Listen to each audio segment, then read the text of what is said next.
welcome. I'm Dr. Steph. I'm Dr. Sheri. And we wanted to do a video on the difference of chiropractic and PT during pregnancy because Sheri got asked this question on your Instagram, right? I did, yes. Yes. And it's actually a question I get a lot from patients that I see that have never done chiropractic before and might be nervous about it. And then I'm sure it's a question that you get as a chiropractor of like, what's the difference between the two? And there's some confusion around that. Yeah. So we want to do a little video and talk about the differences. Of course, there are some similarities as well. For sure. But spoiler alert. Can you guess what we think is best to do? Both! Yes, they're very complementary. Yeah.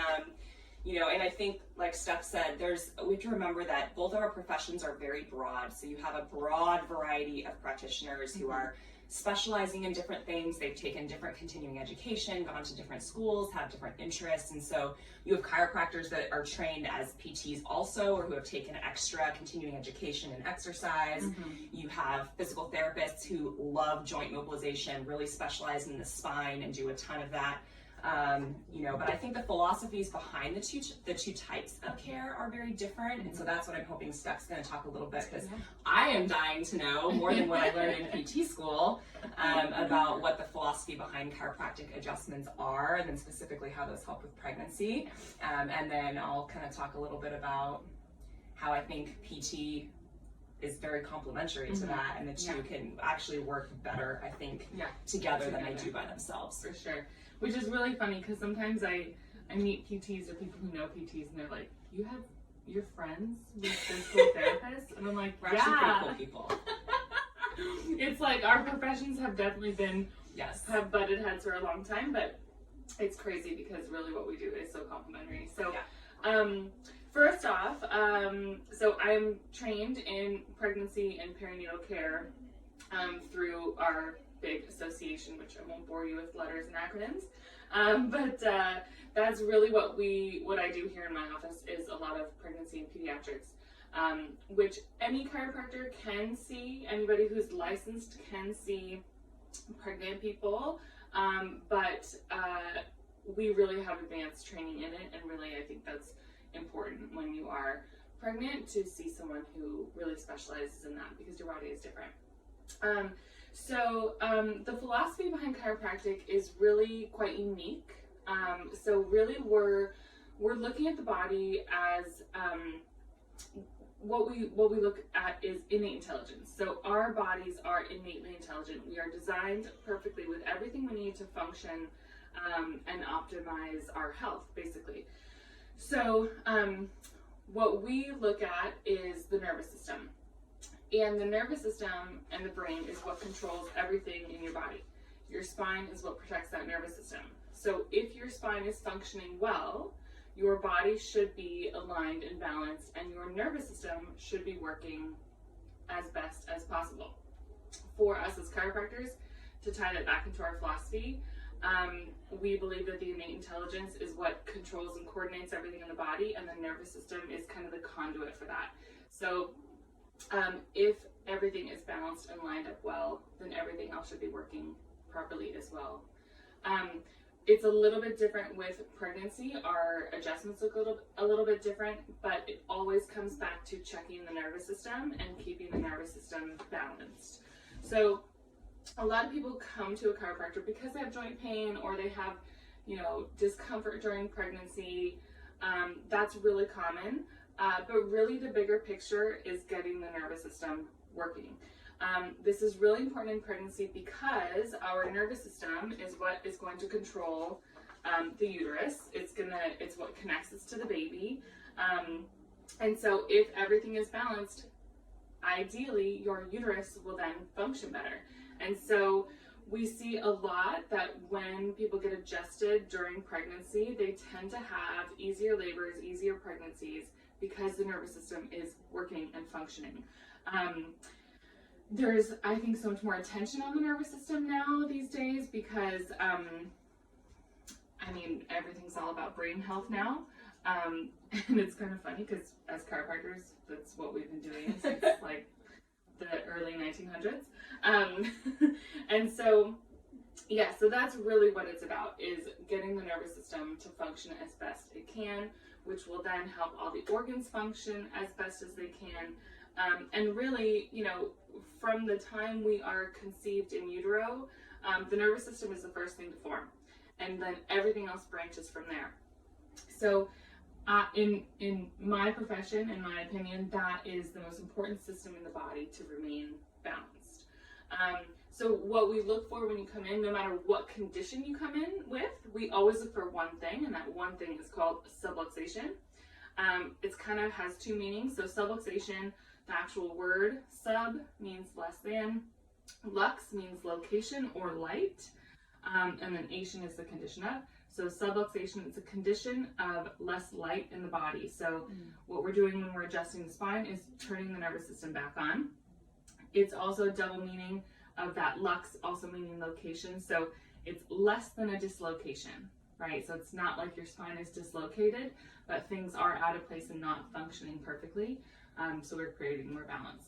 I was just going to say, maybe you could explain a little bit the anatomy for those who aren't familiar of the nerves coming out of the spinal cord and how the vertebrae. Yeah, so that's a great point. So at every level of the vertebra, we have nerves that come off of each side of that branch from the spinal cord, and everything, of course, is connected back to the brain. Now, the sort of more detailed science behind how this works is that bones don't actually move out of place, but what typically happens is we get a buildup of pressure here in the joints, and it can be, we've got up to 12 joints at each segment of the vertebra.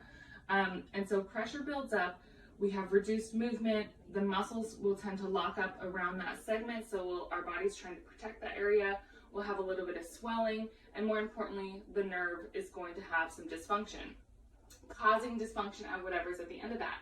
So the fancy word that we call this is disafferentation. So when we have dysfunctional joints in the spine especially, there are little neurons in there that are blocking flow back to the brain. So we're actually getting reduced input back to the brain, so your brain cannot perceive what your body is doing or meant to be doing. So that's why our body cannot often correct itself if we are out of alignment.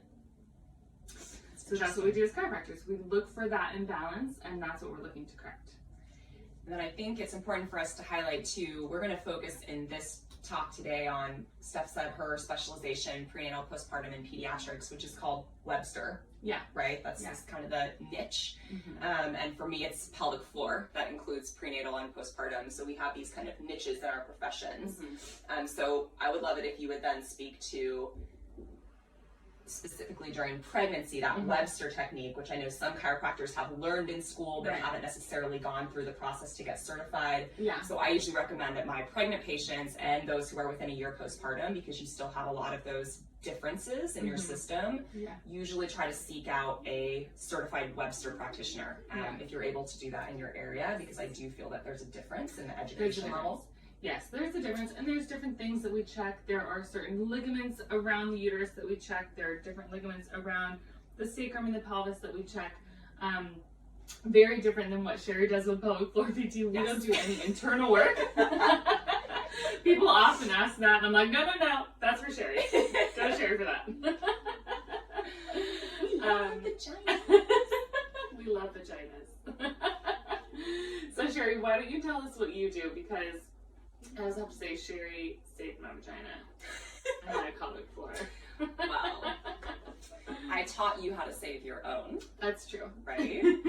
So, so I'm a physical therapist, doctor of physical therapy. So in school, we focus a lot on, we learn all of the anatomy, we learn the spinal mechanics, but we focus a lot on neuromuscular function and movement mechanics. So we do a lot of biomechanics. We learn how is the body supposed to move, both in just sedentary postures as well as with different types of gait. So whether you're walking, running, squatting, whatever type of movement, we're looking at what are the joints supposed to be doing to optimize your function and the way that you're using your muscles with these different movements. So Steph talked about, the nervous system is huge right now. We have I know in the physical therapy where the new pain science, we're learning a lot more about chronic pain and the links to the nervous system and how it can be your nervous system that's generating that pain, not your hip, not your shoulder, not what you think it is.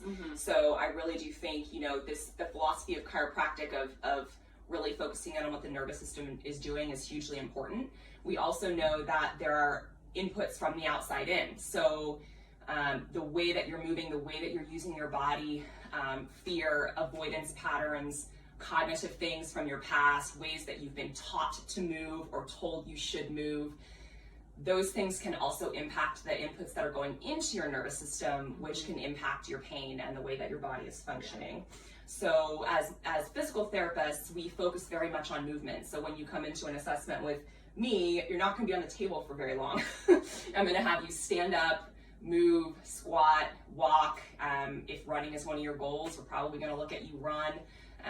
You know, so we really want to see how are you moving, bless you, and then start to give you strategies to start to change those movements and optimize your patterns, the way that you're using your muscles to, again, like put positive inputs back into that nervous system and retrain often your nervous system to move back towards those optimal patterns of movement. So as a pelvic floor therapist, we have lots of continuing education, postdoctoral, with the pelvis specifically and the muscles and stuff that sits inside the pelvis. So your pelvic floor, you know, is inside and outside, and it supports your pelvic organs, your bladder, your uterus, your rectum, all of the intestines that sit on top of that. So this is a muscle group that most people don't even know it exists until they have a baby or they have a problem with it. But pelvic floor therapists and pelvic floor therapy has been around actually since the 40s, but very few people know about it, which is very sad, because it's a huge benefit to women, especially prenatal and postpartum, but also with all kinds of pelvic pain conditions, where it's actually the muscles and the nerves inside the pelvis that are causing your pain versus any kind of a medical condition or disease process that's present. So pelvic floor therapists, we do intravaginal assessment. So we use a gloved hand to actually assess the musculature inside the pelvis via the vagina, or if necessary, the rectum, to test for any kind of muscle spasm, irritation. Scar tissue can be present, especially after a surgery or a birth. But very often there's muscle imbalance, right? So when you have muscle imbalance anywhere in your body, whether it's your hip flexors, your pecs, or your pelvic floor, that muscle imbalance is going to impact the alignment of your spine, potentially, to continue to pull you out of that good alignment that your chiropractor is putting you into. So a lot of chiropractors, I think, refer to us because they say, well, they're just not holding their adjustments very well. We think there's scar tissue. We think there's something else going on that needs to be released. And so we can help with that to help them hold their adjustments better and move a little bit faster in the right direction. So with pregnancy specifically, with pain, you know, we're looking at how are you bending down to lift up your toddler? How are you getting in and out of bed, and trying to teach you better strategies to do that. And then we always assign practice movements, right? So you could otherwise known as exercises. So your exercises are not purely for the sake of making you do 18 bridges a day. Like I want you to do them in a very specific way that is helping you to optimize the function of your pelvic floor and your core muscles. There's a lot of fear right now because of this popularity of diastasis, and it's huge out there, Diastasis Recti, if you haven't heard of it. It's a core dysfunction that's very common during and after pregnancy, and not always a problem, but people kind of freak out about it now. They hear about it, they're terrified, so they stop exercising altogether. And we want you to move and exercise and strengthen your core during your pregnancy. We just need to be doing it in a way that is helpful and uses your muscles in an optimal way. And unfortunately, the way that we've trained in the fitness world for many years is biased toward abs and flattening your back and postures that are not necessarily optimal or helpful or functional. Exactly. So I find myself having to untrain people from what they've learned maybe in their fitness community, which their body did fine with until pregnancy, but now your body is changing. So we need to teach you, how do I tolerate that load as my body changes through pregnancy, and ideally giving you tools in advance, right? So I'll have people come in and see us at 30 weeks pregnant because they're in so much pain they can barely walk around the block. I would way rather have seen you in your first trimester and taught you some strategies to move and some key exercises to do to keep strong so that you didn't get into that situation in your third trimester in the first place. Yeah. That is such a good point, and I see the same thing very often. Somebody will come in like in their last month of pregnancy and maybe baby's breech and they're in panic mode. Or they're now in so much pain they can barely move, and like, you know, it really is helpful to start earlier if you can, and not wait until there's a problem, because it's always easier to be preventative about something than reactive about something. An ounce of prevention is worth a pound of cure, right? Exactly. I just had a mom come in a couple weeks ago because she was going to a chiropractor who was not pregnancy certified, and he told her that she could no longer get adjusted after 7 months of pregnancy, which is ridiculous. So she found me out of desperation in like week 40 of pregnancy, and there was only so much we could do because she could barely move. And so that's a perfect scenario of like misinformation that's out there. And you know, why it's important to see a specialist when it comes to chiropractic and physical therapy, especially during pregnancy, because your body is so different. You're not just a regular spine with a belly. Very different proportions. Proportions and biodynamics and all that. And that's interesting, the story you told about your patient, because I have had patients also where they were in physical therapy, maybe from a prior injury or from a prior pregnancy, and their PT told them in their first trimester, I can't see you anymore because you're pregnant. And if they don't feel comfortable treating a pregnant person, then that's true, right? So if the provider doesn't feel comfortable treating you during pregnancy, just know that there are those of us out there where that's what we do. Like, that is all we do. We love pregnancy, and we want to help you get through it and then help you recover afterwards, right? Which we'll talk about a different time. Another video. One more thing I wanted to mention from the pelvic floor standpoint is birth prep, because I know Webster Chiro, you guys do a lot for birth prep and fetal positioning with the Webster Technique to help the baby be in a good position. And for us, I think a big birth prep piece is making sure you know how to contract and relax your pelvic floor. So there's a lot of questions now about, should I Kegel, should I not Kegel? Is it going to make me too tight? Is it going to increase my risk of tearing? There's actually no evidence of that at all, but we do want you to be able to relax it as well. So it's not about just Kegel, Kegel, Kegel, tighter, tighter, tighter. We need you to learn how to actually use your muscles functionally. So can you contract and then can you relax? That's really good for blood flow during pregnancy. A lot of people have hemorrhoids, especially in the third trimester. So it can be very helpful to be working those pelvic floor muscles actively, and then learning how to relax them and what positions are best for you to relax them can be helpful when you're planning your birth plan, right? What positions do I want to tell my midwife that I want to labor in or that I want to push in? These ones that my pelvic PT felt the best relaxation and the best lengthening of my pelvic floor in those positions. So I do a lot of that with pregnant patients, also kind of identifying where are the best places that they can access the relaxation part of their pelvic floor, what are not good positions for them. And then just learning how to get in touch with it a little bit better. That's one of the things with pelvic PTs. We ask these bowel, bladder, sexual questions, all the stuff that no one ever asks you that you're kind of uncomfortable talking about. We ask all those questions. And you make it a really safe place to do so. We do. A very comfortable kind of session. I do want to briefly mention also, since you mentioned fetal positioning and making sure baby's in optimal position. And very often we do get people who come in to see us because they've heard Webster is the technique for breech, or Webster, flips baby's head down. And while that often does happen, technically that is out of our scope, because that would be practicing obstetrics if we were flipping babies. So very often when things become more balanced, we create more space, and often baby will find the right position. We're not doing the flipping, it's just creating more balance here, reducing sort of like tension patterns and misalignment patterns that are narrowing the space for the pelvic floor, these tension patterns that are like tightening the belly and the abdomen. Very often when we do chiropractic adjustments, Webster adjustments, then babies often find the right position, but we're not actually doing the flipping, which is the same thing with our bodies in general. Going back to our philosophy, we're not healing you, your body's doing the healing. We're just creating balance. We're removing the interference of the nervous system so that your body can heal itself. That's a good distinction. Yeah. Thank you for that. Yeah.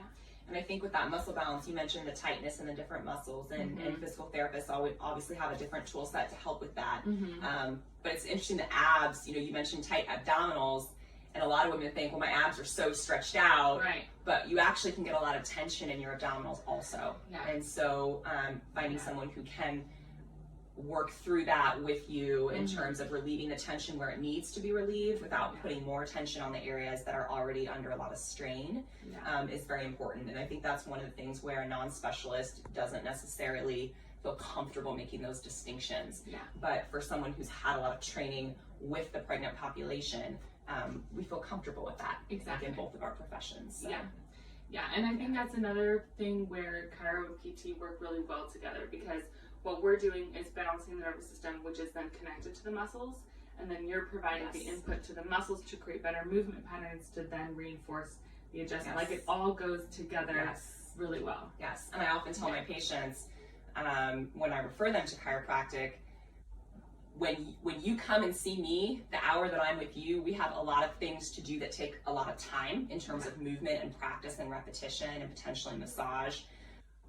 I want you to go see the person who does, like, that's all she does, and she can take care of that for you, and she's the best at that. And then we can spend our time on the things that I'm really strong at and feel that I'm really good at. So I think, again, that shared responsibility of, having your chiropractor do the thing that they're awesome at, and having your PT do the thing that they are awesome at. And not depending on one person for everything. Right.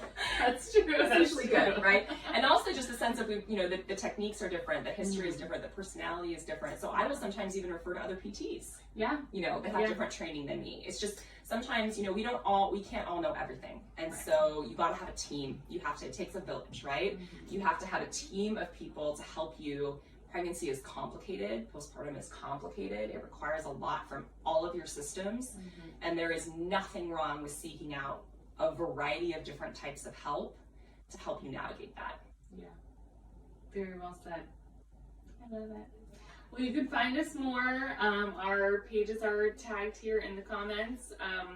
If you're in San Diego, feel free to reach out to us and let us know if you have any more questions in the comments. Comment below. Thanks for watching. And we'll put some helpful links down there as well. Have a great day.